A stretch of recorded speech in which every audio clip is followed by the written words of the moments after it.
We acknowledge the traditional owners of country throughout Australia and recognise their continuing connection to land, waters and culture. We pay our respects to their elders past, present and emerging. This is Cheryl from Dja country.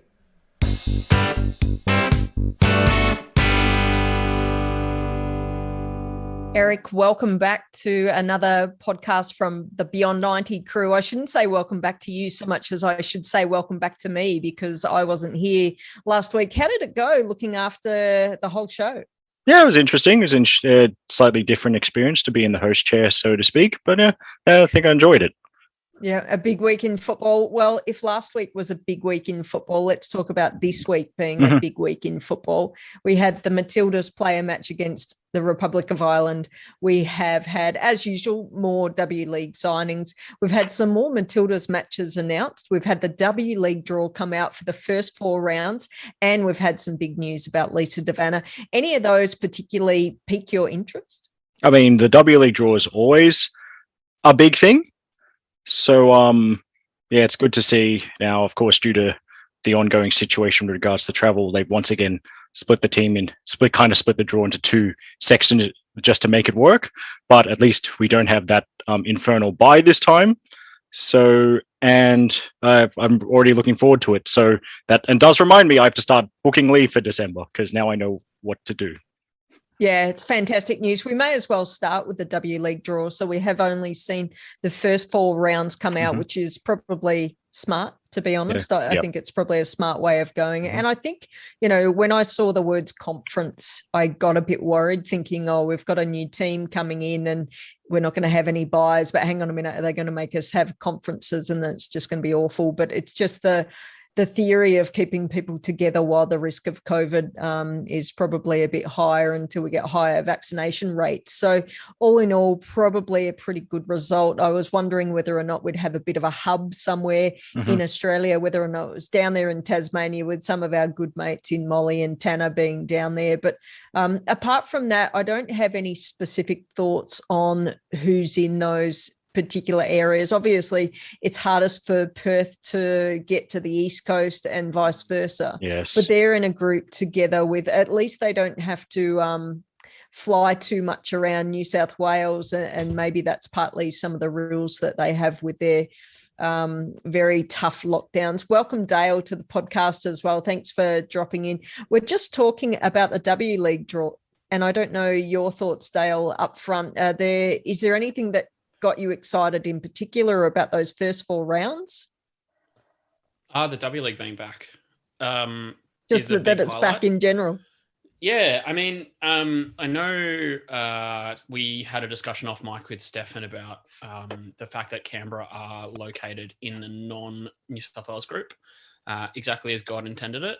But yeah, it is interesting to see 10 teams, which is really cool, but also just like to see the draw out and to see kind of the first 4 weeks of permutations. And like we've got, obviously we don't know where they're going to be based, but Wellington being based in New South Wales, and you know, it should be good fun. And I mean, now that we know we've got a date, we like with New South Wales lockdown, we've got a little bit more information on, as you said, where these games are going to be played, when they're going to be played, who's going to be playing, et cetera, et cetera. It's just really good. And I think it helps us and fans in general, not necessarily just us posh media types, but people, you know, plan their weekend. Think, you know, okay, so December 3rd, first week of the season, Canberra playing at home to Melbourne City. Can I get down to that? I don't know. Like the round that surrounds Christmas, like that Thursday night, can I get down to see my family? And for a lot of people, like that'll be the first chance that they've gotten away from work for a while to spend some time with the family. So maybe throw a W League game in there, and you know, really brightens the mood. So yeah, I think just just it being back, it's just so good. Like it gives us something to talk about. I'm just sick of talking about COVID.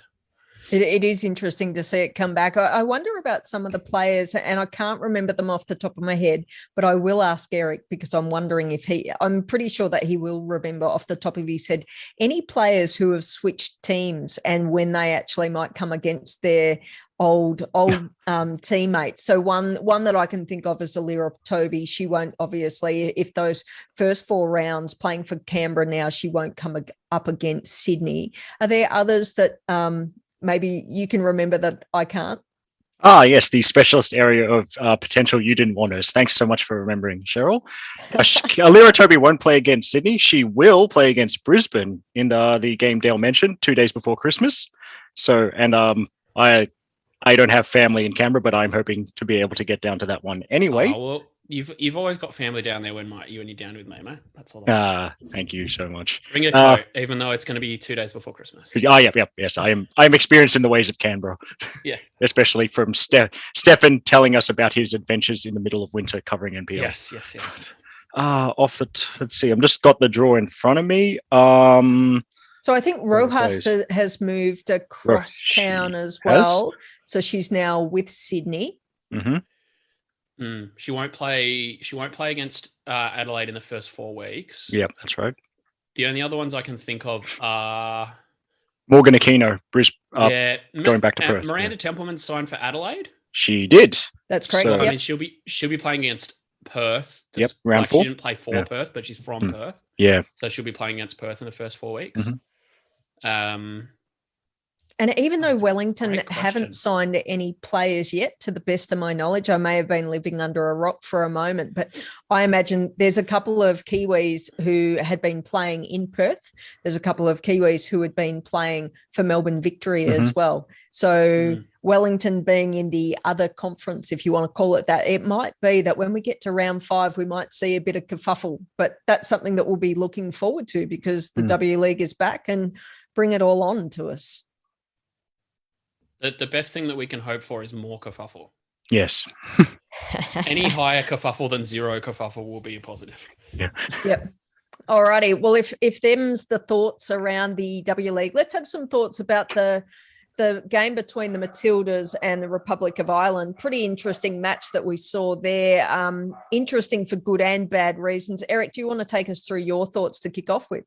So my thoughts in my sleep-deprived state while trying to punch out 2 different types of tweets on 2 different Twitter accounts while also trying to watch the game. But yeah, I think if I was really clever, I'd have said this last week, but it was mentioned during the broadcast. Ireland had lost their last 7 games. It was like their first time in 18 months playing in front of a crowd. So yeah, hindsight is 2020, but they did come out with a World Cup qualification playoff level of intensity. And unfortunately, the Matildas didn't really match that. And so despite some bright spots, especially, I mean, I'm sure we'll have plenty to talk about with Mary Fowler. But yeah, I think I've always believed playing football is nice, but you got to win the battle first. And might be a lesson to be learned there for the future that in future, Australia needs to win the battle before they can think about playing football.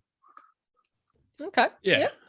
I think that's a good point. There's a common phrase in kind of rugby league, especially, but you've got to earn the right to play. Mm-hmm. And it was something that Riley said last week, but it was also something that Sarah Walsh picked up in the post match on Channel 10.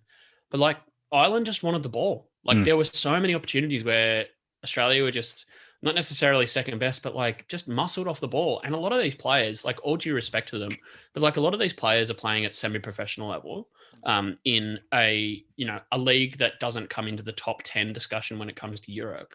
Mm-hmm. And I'm not saying that the W League is the greatest league in the world, but like you've got players of the ilk of, that have been playing in Scandinavia and have been playing in Europe for the last number of years.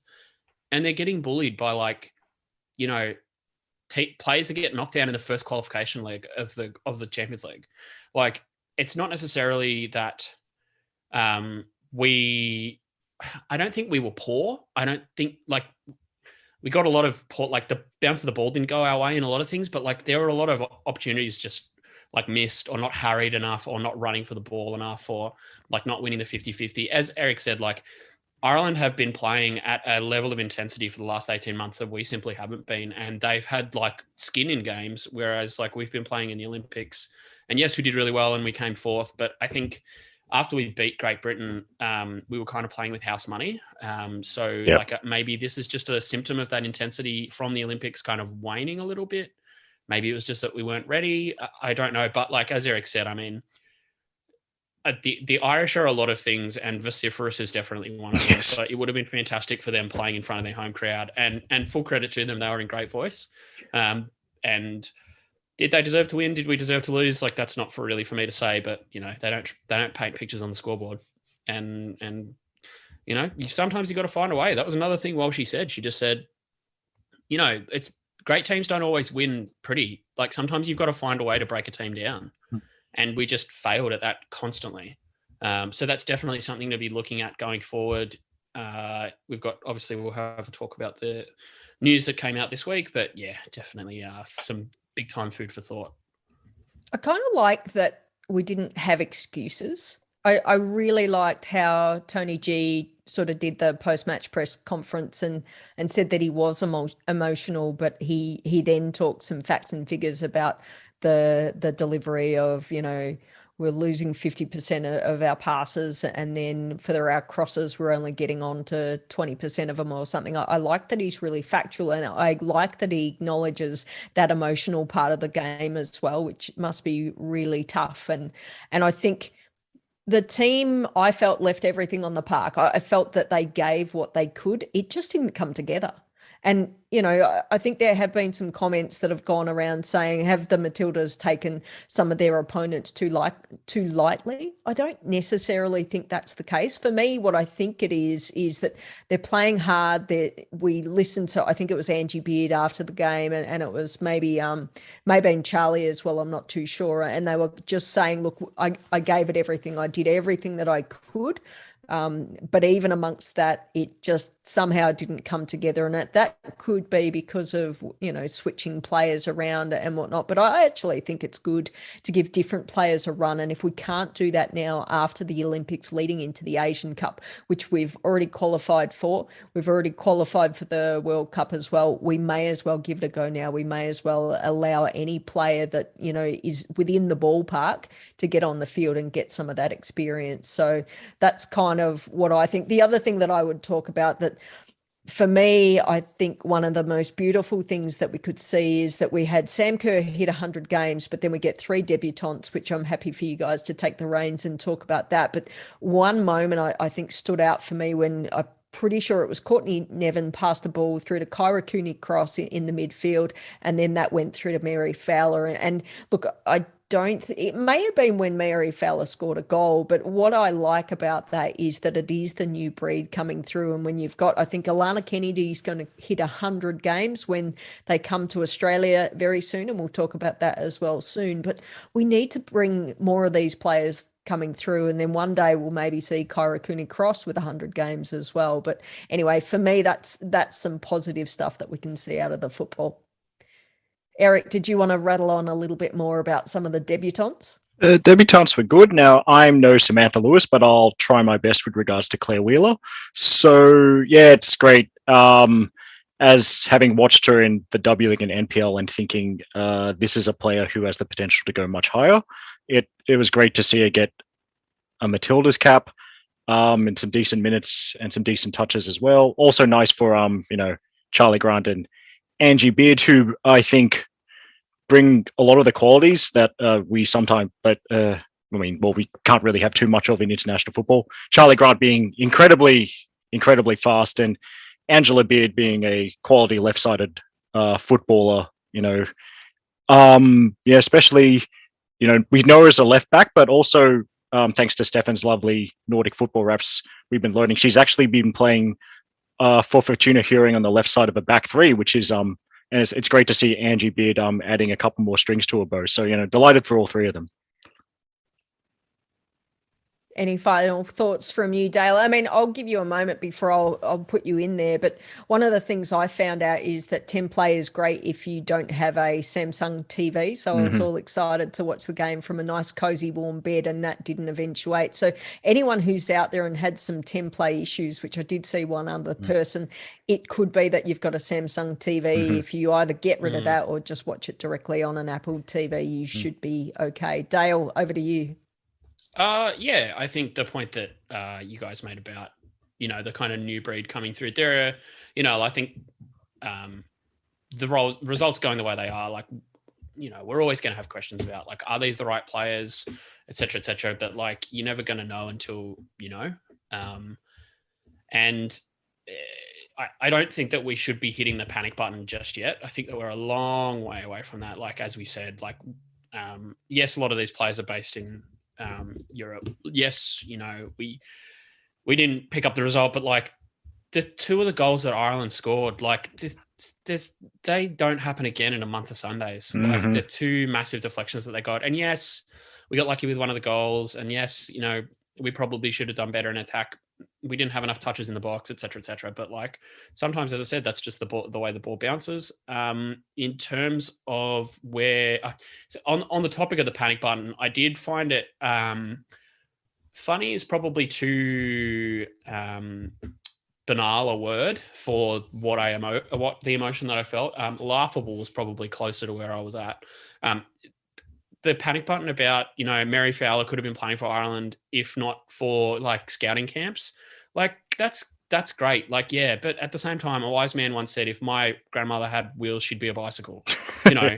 You can't really be expecting, like, you can't be saying, oh, well, she could be playing there and she could be blah, blah, blah. Like, we've had hundreds of players go and play for other countries, dozens at least. Like, you think of players like Josip Šimanić and Joey Didolica and the players like that of Croatian heritage who have gone and played over there, players who have played for England or who haven't played for Australia because they chose not to over the years. Like, that, it's all well and good to kind of say that kind of stuff, but I don't think we're there just yet. Let's simmer down just a little bit. We've got a few games coming up. We've got games against teams in Asia that we're much more settled against, and, like, I think we just put the L in the L chart and, move on to watch the video at a later date. Not pretty viewing. This was described, I think, was it by you, Eric, that this is definitely a game for the purists? Not a pretty game to watch, but as I wish I could claim that. I don't think that was me, though. No, definitely not. It wasn't Brazil's 1970, put it that way. Oh, no. We'll give the credit to Stefan. One very sad piece of news that came out of the game as well is that Chloe Logarzo has unfortunately joined a club that she does not want to be part of, but we'll see her come back stronger than ever, hopefully as soon as possible from an ACL. So our thoughts go out to Chloe. We know that you have just come back from, I think, some injuries across some time, but was looking forward to see you play quite a bit, and certainly in the NWSL, being the only Aussie that's playing over there in the league at the moment. So best wishes to you. Let's talk a little bit more. I'm going off the show notes a little bit, but keeping it in terms of the Matildas, we've got a couple of Matildas matches coming up in Australia and in that big old town that they call Sydney, or at least New South Wales. I'm going to hand that over to you guys because I'm still stuck here in Victoria. But when they do come back, and I think there are some matches that we're hopeful to see in November against the USA, I'm putting my hand up nice and early to say bring those matches down to Melbourne. But which one of you guys wants to talk us through the Matildas versus Brazil in late October? Start us off. Yeah, they're both CommBank Stadium. Western Sydney Stadium, Parramatta Stadium, if you will. It's hard to keep up, but yeah, they're both in Parramatta, right? They're both at the new Parramatta Stadium. So 23rd and 26th of October. Yep. Should be good fun. Looking forward to it. It'll be the first time that I've seen more than 5 people in one space. Yeah, that might be a bit weird. Like, like you walk to the stadium, it's like, what are all these people doing out of the house and near me? It is interesting. There is the first game is on the 23rd, which is a Sunday. The second is the 26th, which is a Tuesday. Yes. That falls 5 days after when New South Wales is expected to hit 80% double vaccination rate. Yep. So it'll be really interesting to see what things look like. There is my take on this is probably that there'll be a crowd of between probably 10 and 15,000, if that. Parramatta Stadium's a big open venue, so that will be really good. But yeah, it wouldn't surprise me if they say we'll cap it at 10 and you're not allowed to sit with more than a group of 5. But happy days. Like, it's just so good to see some live football back. Yep. It's been lockdowns. So that day will be 4 months since New South Wales went into lockdown. So we haven't had any football since the end of June. So yeah, it's going to be weird. I'm going to be confused. I don't know what I'm going to tweet. Like if I do the tweets, I'm going to be like, there are several people running around. I'm not sure what's happening. Somebody explain the rules of this game to me. Yes. Yep. At least I think you make a very good point about Parramatta Stadium being big and open, because it means like it's not like one of certain older venues where you're funneling people into one or two exits. You can keep them spread out pretty much the whole match day experience. So I think that's a very important point. Yeah, Moore Park specifically is definitely one. Even the old Parramatta Stadium, I think only had 3 gates. That's right. But yeah, right. Moore Park only has, and at Moore Park you have to, if you go in the away end, you have to walk in past the cricket ground as well. But yeah, it'll be good. I'm just really looking forward to seeing Brazil back in Australia too, because like those games are always sick fun. I sound like a 12-year-old in about 2008, so that went well. But yeah, it should be really good. The last time that I went and saw Brazil play was at Penrith, which is is that the game I think Lisa De Vanna scored that ridiculous volley? And correct. Like, it is. They sold out Parramatta Stadium, and the people at the bar were like, we don't get this many people for Panthers games, which was pretty cool. Yeah. But yeah, good fun. I think you'll be the point that you make, Cheryl, about getting the games down to Melbourne. It wouldn't surprise me if both of those games against you, or at least one of them, goes to Melbourne at all. Yeah, I think the thing that one of the things that worked in New South Wales' favour was their agreement to waive the 14-day quarantine period, which we know how big a FIFA international window is, and it's not big enough to sit there in quarantine for 14 days and then manage to play a game of football. So, and I think that's brilliant. I mean, I'm all in for the little bit of biffo that we have between New South Wales and Victoria, but in this case, look, bring the players home. I know that we've heard some conversations about the players haven't been able to come home for a couple of years, so I think it'll be good for them as humans as well. I really look forward to that. And I did tweet just saying that there's a lot of players who aren't from Sydney, obviously, or from New South Wales, so you'll have some. Sam Kerr's family will be over in Perth, I would imagine, so I don't know how easy it will be for them to come over, but yeah, I'm looking forward to that. The other thing you mentioned, actually, Dale, just about Lisa De Vanna, was scored a cracker of a goal last time against Brazil.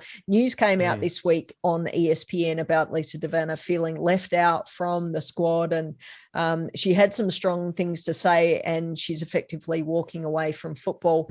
In terms of, I mean, there's always these conversations about a farewell match and her ability to have a couple more games just to be the most capped player or the most capped Matilda. Where do you guys sit on that fence? It's always going to be difficult. If the player doesn't choose to end it, that means the coach ends it and the player gets upset. And this is a very tricky situation with a lot of emotions, obviously. Yeah, I think that's a really powerful way of saying it too, Eric. Yeah. And you think back to 2018 when, for some God only knows reason, we took Tim Cahill to the World Cup, and there was all that kerfuffle about, should we be taking, he's arguably the greatest ever Socceroo. And I think De Vanna sits in that same kind of category around, has produced some pretty significant moments for Australia over the history of her career. But with the big difference for me is that with Cahill, there was never really an heir apparent, and there hadn't really been an heir apparent since kind of Mark Viduka when he retired after, I think it was 2010. So we'd been kind of plodding along with, players who have been playing in the J League and like Josh Kennedy and Tommy Rich and stuff like that. Whereas I think with De Vanna, it's not necessarily that the game has surpassed her. It's just that there's players who are, in my opinion, significantly better in her position. And I don't think that's a harsh thing to say. Yes, De Vanna went across to Fiorentina and played overseas last year. Yes, that and as I said, she was a trailblazer. But I think that in terms of on field, I just are you going to say, okay, we're not going to take Hayley Raso to the Olympics because we're going to take Lisa De Vanna? I don't think that that's a viable opinion in terms of selection. And also, I mean, if you think about the fact that she hadn't been, I don't think she'd really produced in the W League all that well. She had 3 pretty clear-cut opportunities. We were discussing this, Eric, off mic. Had 3 pretty clear-cut opportunities to win the W League Grand Final and missed all of them. I just don't think that it's sad for her in a way. Obviously, she's a fantastic athlete and she's been, you know, a bastion of success. And as I said, a trailblazer for the Matildas over a number of years. But sometimes when the time comes, the time comes. You think back to the great players who've kind of called time at their own behest, like Cheryl Salisbury, her last game in, I think, Canberra against Italy. And, you know, Sally Shippard pulling, you know, hanging up the boots and players of that ilk who have either walked away personally or walked away through injury. Someone like Walshy is another really good example. And it's good for them to get an opportunity to kind of say their piece. But as you say, it's tough when it's kind of, you know, the rubber hits the road and the coach says, maybe it's time. Yeah, I wonder whether, and I should be upfront and say I have an opinion, but it's not necessarily a super strong one in that I've always been very much a Lisa De Vanna fan. I've always enjoyed what she brings, you know, whether or not she's brought it for 10 minutes or a whole game. The flare-ups are kind of part of the football, and she brought that, and it's very watchable sometimes. It brings new fans in because that's the kind of thing that they like to see. And I don't think Lisa ever did it deliberately. It just kind of happened that that's who she was. But, you know, it makes me think, you know, how do we acknowledge our players who have maybe come after the Sam Kerr effect where there's more money flowing through to the game. And for me, I kind of think about Lisa and think she's given so much to this game. She deserves something. And that deserving, if she wants a farewell match, which I think she said she doesn't want one, but, you know, for me, it's partly about how do we recognise our players. I think she's also... And what she said, and, you know, I don't know the facts, so I can't comment too much, but if she's done everything that Tony Gustavsson has said, you know, go off and play here, go off and do this, and she's done all of those things, and it's really hard. But it's really hard for so many players who don't make the cut. She's not the first person to have been in that situation. She won't be the last person to be in that situation. I remember back to the 2015 World Cup when they announced the squads and Brie Davey was left out at the expense of, I think we ended up seeing, Melissa Barbieri was there, Lydia Williams was there, and our third keeper must have been Macca, I think. It was either Macca or Casey Dumont. I think you're right. I think it was Macca. So, yeah, I mean, that was really hard, but coaches have sliding to doors moment make these... in Australian football. Yep. Yeah, exactly. They have to make these hard decisions. So I think it's almost one of those ones where nothing's going to be perfect. Nothing's going to be right for everyone. I would just like to go on the record and say thank you, Lisa, for everything that you've brought to the game. I love seeing you play in the W League. I love seeing you play in the Matildas matches. And, you know, hopefully there can be a path out of this for you that will be a good way of going. I'm talking to her like she's listening to the podcast, but she probably won't be. What else have we got in store? We've got a couple of signings in the W League. Eric, did you want to walk us through those? Yes. Dale might need to jog my memories. I was looking through our squads list. I only remember one, which is a highly promising keeper with junior Matildas experience going to Brisbane Roar. So Mia Bailey, who's been, with the Queensland Academy of Sport, that brilliant pathway that's been established up in Queensland and has developed so many wonderful players. So, I mean, if she's coming through from QAS, I have high hopes for her. Dale, can you remember anything? Because I know there'll be 3 announcements this week for your beloved Canberra United, but off the top of my head, one was Hayley Taylor-Young was re-signed by Canberra. Yep, that's right.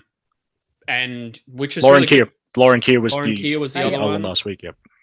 Who I think is just like, first of all, comes from an incredible lineage of sport. It must be. Yes. Her brother plays for the Raiders reserves team, and her dad played in what became the NRL. And I think her sister's a top 100 in Australia tennis player. So at least was, yeah. That's right. It's a very sporting other than that, yeah, as you said, Lauren Keir was kind of the big one that was announced there.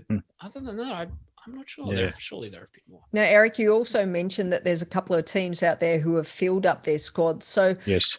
As much as we saw a bit of a flurry of some signings, they will slow down a bit, but we're anxiously awaiting what's happening for a couple of the squads who don't yet have players, including Wellington Phoenix. Yes. This is the point I wanted to mention. I can't remember which Facebook group it is. Someone made a post about it's 2 months out from the W League. we have Wellington. We haven't heard about a coach signings, etc. And he was starting to get worried. And I was like, mate, if you're worried by this, let me tell you about the early years of the W League. And by early, I mean like up to about 3 years ago. So, like last year when Newcastle announced all of their players on the team sheet. That's at the first game. And I have not forgiven them. So yeah, we're like, I don't know who any of these people are. It doesn't help for our team previews whatsoever, the team, for the people listening in, the team are starting to work on those team previews as well for you, so you can read all about them. Eric, any final thoughts on those W League signings? I hope Adelaide, I'm looking at this, Adelaide, Melbourne Victory and Newcastle Jets appear to have stalled. They're all in about the 10 to 12 announcements range, but haven't heard from them for a while. So I'd like to see what's going on with the rest of their squad. Canberra's getting there slowly. And just, well done to Perth Glory and Sydney FC for being the annoying kid that hands their assignment in 2 weeks early. Perth with 22 players, Sydney FC with 21 players. It's great. So, I mean, so that's great for Neil and whoever does the Sydney FC preview, because you can pretty much get it done now. That would be me, and I'll be starting on that this week. Yes. Very good to hear. All right, let's go. Probably a lot like last year's did. Yeah, yes. I wonder why.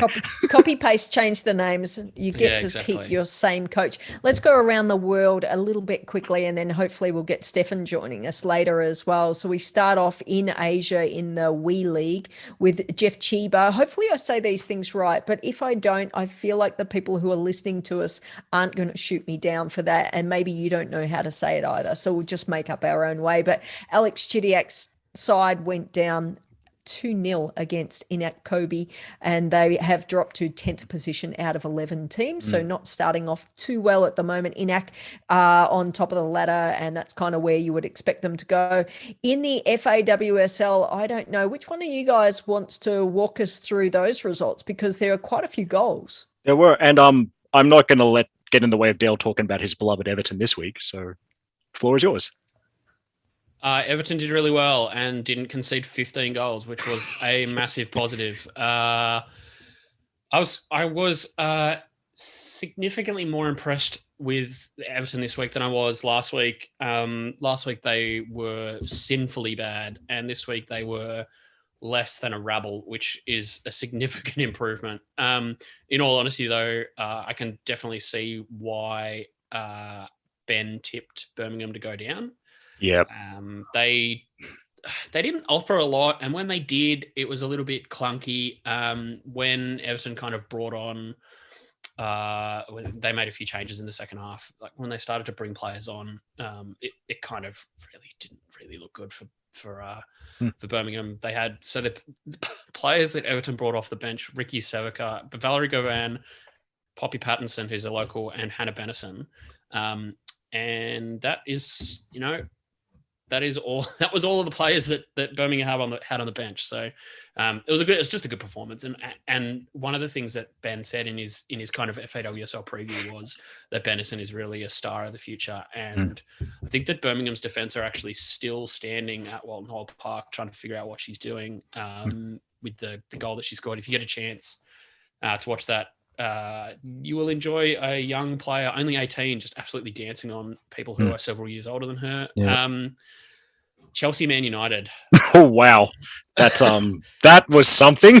That was look, I don't profess to be the Johan Cruyff, Marcelo Bielsa, Pep Guardiola of this podcast, but if I was playing professional football, I would aim to not pass the ball to probably the best striker in the world with an open goal.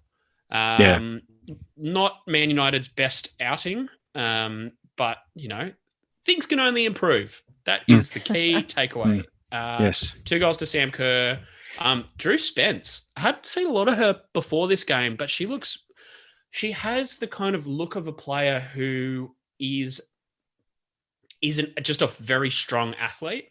Somebody like M. Gilnick is another player that gives me this vibe. Just like probably ran track and like threw the javelin really far and was also really good at long jump and like played rugby or something. Like she just, when she runs with the ball, she looks very composed and just very technically kind of tight, which bodes well for her. She was really good. She scored Chelsea's second last goal. Man United Yep. Yeah, it was. Bit about that, the better. Yep. Yeah. I mean, further to your point, Dale. So Man United gave the ball straight to Chelsea's incredibly dangerous front three in the first 15 seconds, and I said, "Oh, they got away with it." And I was like, "I'll put a smart ass tweet out." And by the time I finished doing the tweet, they did it again, and Chelsea scored. And then that was basically the pattern of the game. And this further to the point that we were making about the Matildas earlier, like, as I said, you've kind of got to earn the right to play out from the back. And we'll talk about that in the Man City game. Yep. Because, God, that I'm going to need therapy after watching that. But, like, you watched Man United continue to play out from the back, and every time they made a mistake, Chelsea just had, like, 5 players in the penalty area. And even Pernille Harder's goal, she picks the ball up on halfway, and like United are so spread out because they're trying to play that kind of very nice technical passing out from the back. There's not enough players to compress around Harder to make her run difficult. You've only got that like pivot as a 6 and then 2 central defenders and a right back. And she just runs straight through the middle of them. And it was just like, just kick her. It's not that hard. Like he doesn't, Maria Thoris sort of tried to rugby tackle her, but wasn't fast enough. Exactly. You don't have to like Maldini her off the ball. Like, just get the ball out of there. And she just walks past them and scores. And I was like, oh, that was fun. But yeah, Man United back to the drawing board. Kick the ball out from your own end a little bit more, please. Otherwise, you may not get any points. Next game, Villa versus Brighton and Hove Albion. It's your gal, M. Gilnick, on the score sheet with a great goal, which we love to see. Also, just like makes all of her team look really small. Yep.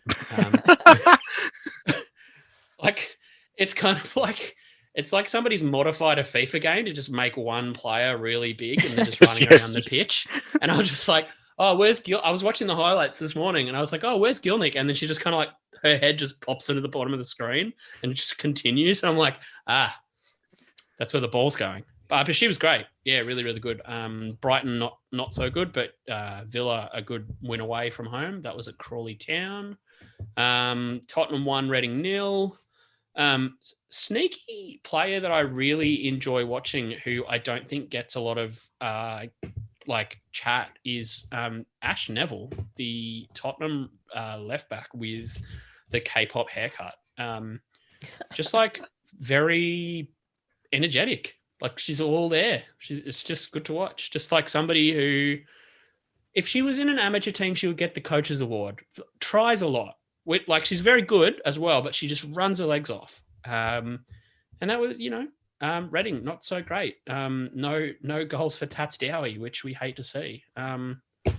Maybe, yeah. And no Kyah Simon. Kyah didn't play for Tottenham, unfortunately. I was going to say no Kyah Simon. Although, and no Kyah Simon for the Matildas match as well. So we'll keep an eye on that to see how she recovers from whatever it is. I was going to say, what's the story there? Any asking the wrong person. Yeah. Don't know. But Kyah, if you're not feeling great, we hope you feel great soon and get back on the pitch, because love to see you out there. Touch. Please tell us more. Yeah, get in touch. Give us a call. We'll talk to you. Yeah, please. I have so little to do. Someone ring Dale. Can we get someone? Just hold a little bit, Dale. Can someone who's listening to the podcast please ring Dale on 040 blah blah blah. Please get in touch. I'm so. Or just tweet to him something. He'll feel good. West Ham 4, Leicester 0. Tameka Yallop on the score sheet. On her debut. Hey, debut goal. I thought she should have the second goal as well. Yeah, they're being pretty harsh with that. I think they're saying off the bar and off the keeper and in, so it's an own goal. Well, and no one's happy about that. The keeper, most of all. Especially not. West Ham were great. Like, just it. This was one of the things, and Ben spoke about this in his preview, but also friend of the podcast, Anna Harrington, who also happens to be a Hammers fan, mentioned this to me a while ago. It was just like, they look a lot better than they did last season. They're playing with so much more control. They kind of go forward in waves. You watch the game and you they look like they know what they want to do, as opposed to running around like headless chickens, which they tended to do a little bit last year. But this year they've just been, this game specifically, like Leicester aren't mugs. They're a decent team, but yeah, West Ham, just like, they played very controlled football. Meeks' goal was really good. And as I said, that like West Ham, I think are a top half bound this season. I don't think that that's a particularly controversial take. I'm just wondering whether or not West Ham were good should be the title of the show for the pod coming out this week, but we'll have a think about that. That may get people on edge a little bit too much. Yes. Good clickbait. I like that. Yeah. Last game, speaking of clickbait. Wow. Okay, yes. I mean, where do you start? Look, I think if I'm honest, I might be asking a few questions around Man City this season. Yeah. Maybe it's not Arsenal that's going to miss Europe. They were god awful. And they're also in the bottom half of the table. I know there's only been 3 games played, but they're also only on 3 points and they have a negative goal difference. So, what are your thoughts on why they're awful? Good question. This game specifically, they just made a lot of really poor choices, I think. If you look at the first goal that Miedema scored, and I don't want to roast Kennedy too much because obviously she's a Matildas player, but Kennedy gets, I think it's Leah Williamson, plays the ball down the middle, gets a touch. Kennedy has like 4 options and plays the ball to nobody. Tries to play it back to the keeper. It's about 15 yards too short. And like that to me really just set the tempo for the game. There was another moment where, in fairness, she did cover back really well. She was in a really good position to kind of block the shot if Miedema had of not absolutely just put it in the top corner. But there were a lot of errors like that, just a lot of really simple errors that Arsenal, like at the moment, especially with Vivianne Miedema, like she's in this kind of form. She's not going to miss opportunities like that. And I think this, to me, was kind of the opposite of West Ham this week. Like, City lost their heads really quickly, and they just look like not necessarily for the first goal, but after probably the second goal, they just didn't look like they had any answers. There wasn't any really, really clear game plan aside from kind of pass the ball up the pitch between the lines, et cetera, like the City way, like they want to play, which is fairly similar to how Melbourne City play. But like a team with this quality should just not be getting beaten 5-0 by anyone, really. I just think that they were really, really poor all over the park, and they paid the price, really. Very sorry to any Man City supporters out there when Dale says that they were very, very poor. Just sounds like they were. Too bad. Suck it up. It is the way it is. Stefan, g'day and welcome to the pod. Let's quickly just walk through a couple more results around the world. So in the Scottish WPL, there were no results. They're still on a break until midweek. I think in France, we saw Ellie Carpenter's team win 4-0 over Guingamp. Hopefully I said that roughly well enough, but never mind. Ellie played the full 90 for that. Montpellier had a 4-1 win over Rennes, but Mary Fowler was an unused sub. Maybe she was still basking in the glow of being so amazing for the Matildas.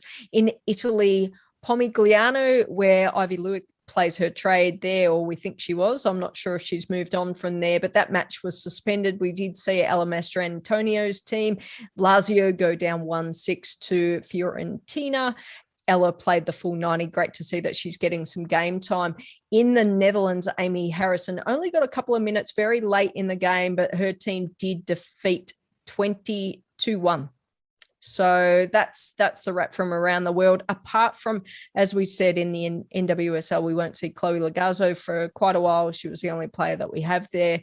And now it's over to Stefan to take us through the Nordic wrap. Stefan, it's all yours. Hello. Nice to hear from you all and see you all again. Thank you for inviting me back after talking the leg off my chair last week about the ACT season. So, no, my NPL season was dead long ago, so I mean, I can't talk. Alrighty, starting with Norway. Crowds are back in Norway, so that's nice to see. So first of all, there was a big game between third and fourth, and that was Carly Rosbacken's LSK Kvinner against against current champions Vålerenga, who are fourth. LSK got a little bit of a gap on Vålerenga, which is handy, but this is a really important game in the context of the season. It's round 14 of 18, so only 4 more rounds left, and there are Champions League spots, the top 2 on the line. So a big game for LSK wanting to win, but they're away to Vålerenga. And unfortunately, they went down 2-1. And the stream that I was watching last night cut out just before the hour mark. But at that time, it looked like Vålerenga were good for their win. So probably deserved to win that game. So LSK had their chances. Kylie was not on the match card. So although she was full bore in the Matildas camp recently, she's obviously still not quite there for full match fitness, but she can't be far away. So yes, a lot of work to do to try and make that the top 2 for LSK. And over in the other game with an Aussie, Nikola Orgill, she's still not playing for Klepp. Klepp had a 3-1 away loss against 5th place Arna Bjorna, and they're now bottom of the ladder, unfortunately, in the automatic relegation position. So it's been a tough season for Klepp and for Nikola with injuries.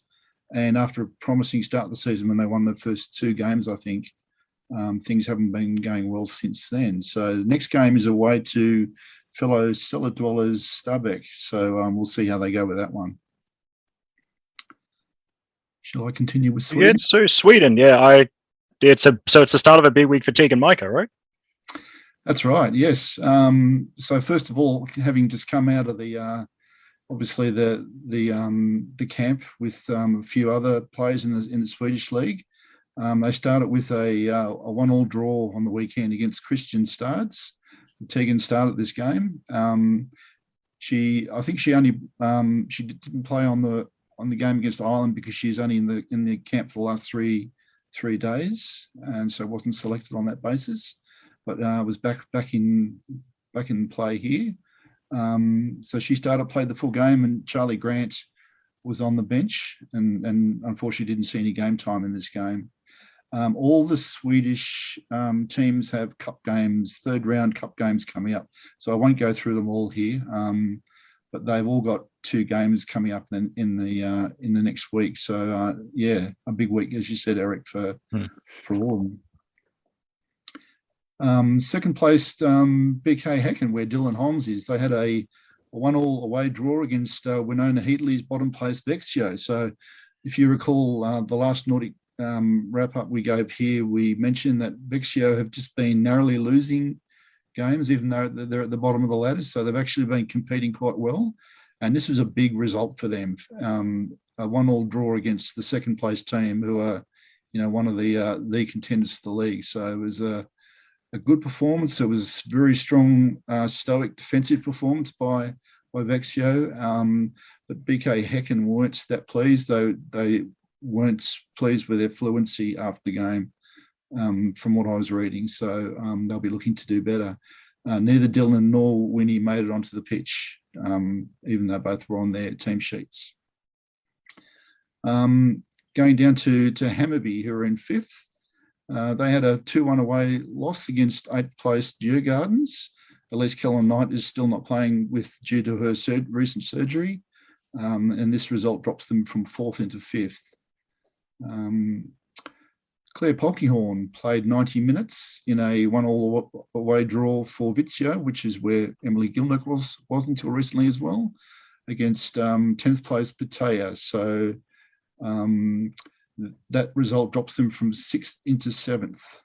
And they were possibly hoping to do better there. So anyway, we'll see how they go in the next few games.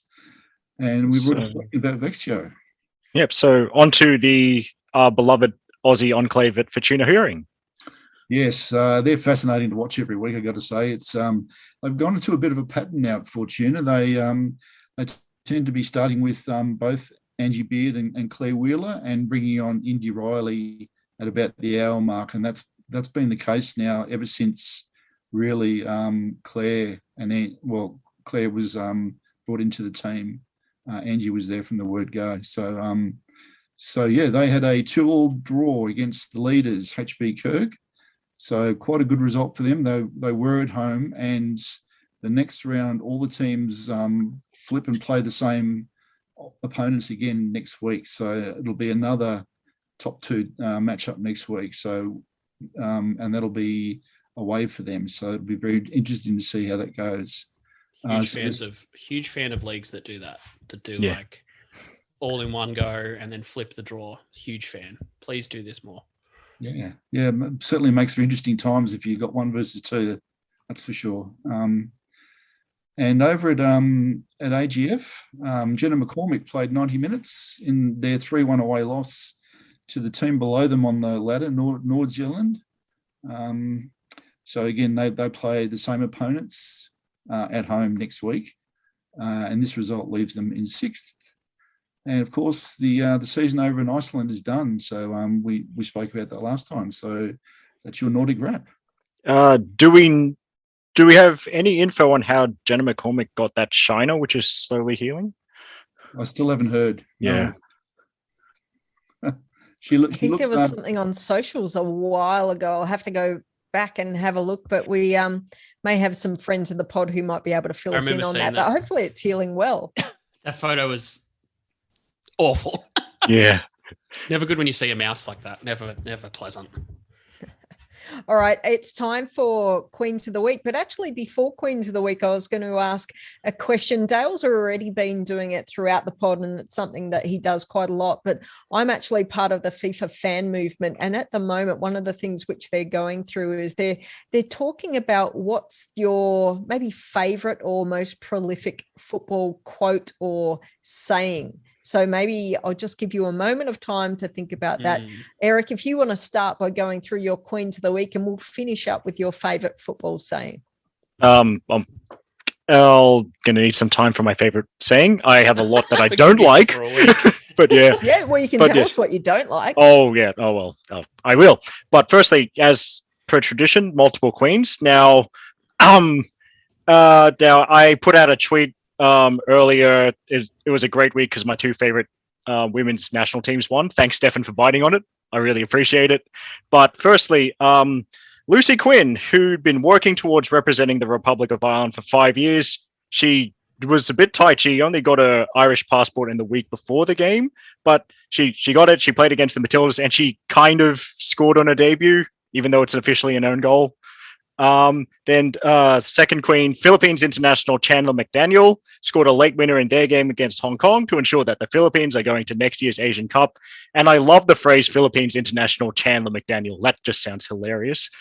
And the queen I thought of lately is Fran Kirby for setting up Sam Kerr's first goal against Man United and celebrating more than I've ever seen anyone celebrate an assist. She screamed, ran away with outstretched arms, did the full airplane thing. And I hope that all of you find someone that celebrates your successes the way Fran Kirby celebrates Sam Kerr's goals. So those 3 are my queens. Very nice. Stefan, did you want to jump in with your... Oh, go. Did you see the celebration from Adelaide's men's team? The 3rd goal that they scored, the 2 young blokes like just back flipping off by themselves, just over in the corner. Very same vibes. We love to see it. Stefan, your Queen of the Week, if you want to jump in. Yeah, Michaela Thornton, Belconnen's captain here in Capital Football in the competition, has been football royalty down here in Canberra for a few years now. Highly respected player in the league, very influential. And she announced on the weekend, on Saturday, that she signed with Canberra Olympic. So possibly a bit of a shake-up for the competition. We'll have to see. A real statement of intent, as Nick Amy said, from Beyond 90. By Olympic on their intentions in 2022. So Mickey Thornton, Queen of the Week, and long may your reign continue. Thank you very much. Dale, how about you? Have you got one? And maybe you've had time to prepare your favourite football kind of quote or saying. Queen of the Week, I think we did. I don't know if we covered it a lot last week, but the Champions League groups were drawn recently.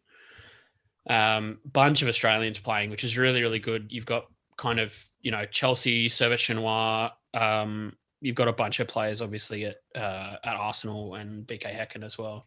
My Queens of the Week, this week and forevermore will be Ukrainian team Żytłobud Orlin Kharkiv and Icelandic team Breiðablik, who will have to travel several thousand kilometers to play home and away fixtures against each other this season.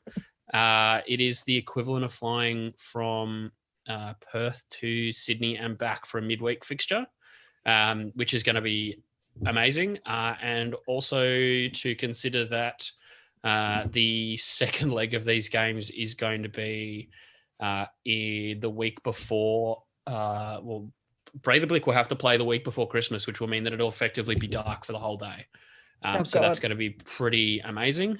They've got PSG and Real Madrid in their group, so no small ask there. That's those two are my queens of the week.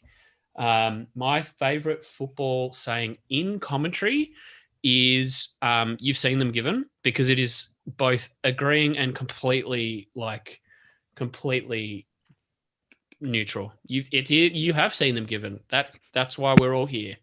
And in terms of quotes, Nigel Clough once said, I think it was Nigel Clough said, "I'm not one of the top managers in the world, but I'm not the best manager in the world, but I'm definitely in the top one," which I think is a vibe we should all keep in our life. I like it. That sounds pretty good. All right. Well, for my queens of the week, and I've got a couple. I don't normally do too many, or it's normally Kim Little or something like that. Got to give a shout out to Mary Fowler for scoring a brace in the Matildas match. I also wanted to give a shout out to Bev Priestman, who was presenting. She was one of the keynote speakers at the Women in Football Leadership Conference held by Women on Side. And her speech was just amazing. If people didn't get a chance to listen to that, I don't know if it will be available as a recording. If you're a member, maybe you'll be able to get a recording and listen into that. But it was really great stuff. And everyone in the room, I think, had tears in their eyes. And then to the Women on Side crew, but particularly Kerry Harris, who we had on the podcast just a couple of weeks ago, for all the effort that she put together to get that conference running when, probably didn't really think that it could get there. So amazing work from her. And my favorite saying, or one that I hear quite often, is that football isn't played on paper. So never shall we look at a team sheet and say, oh, they should beat them. Anyway, that's mine. Guys, do you want to finish off with your favorite, or maybe in Eric's case, least favorite quote or saying? Okay, I'll go first. So harking back to my days as a Football New South Wales reporter, I hate the phrase when you ring up a coach to ask them how the game's gone, "We were all over them." Because even if I'm not at the game, I can tell when that's not true. But and then I've got two favorite sayings. So kind of the one, I think it's a bit of a piece of football wisdom. A corner is an opportunity for both teams to score, as you do see a lot of goals on the counter from corners when obviously a team's not in the usual defensive shape. And in a week where Katie McCabe has scored for Arsenal, my other favorite footballing line, all the foot goals are beautiful. Oh, yes. Very nice. Stefan, over to you to roll us out towards the end of the pod. Yeah, maybe not a commentary term, but I've always been fascinated by the nutmeg phrase. What is the origin of nutmeg? What's all that about? Ole. It's a great question. Does anyone know? Does anyone actually know? Because I don't. I know in French they call it the petit pont, which is the little bridge. This does not help you in any way. Yes. All right. Well, that probably gives us our name for the podcast or something.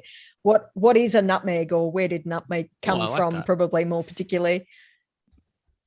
All right. Well, thank you all for joining us on the podcast. It's been great to talk football. It has really and truly been a big week in football. Shout out to Riley, who wasn't able to be with us here today, but she did say g'day to all of the guys on the podcast, and I'm sure she wants to say hi to the people listening in to us as well. Eric, Dale, Stefan, thank you for being the best guys to talk about football with. Love it. Talk to you again next week. See you, everyone. See ya. Bye. Bye.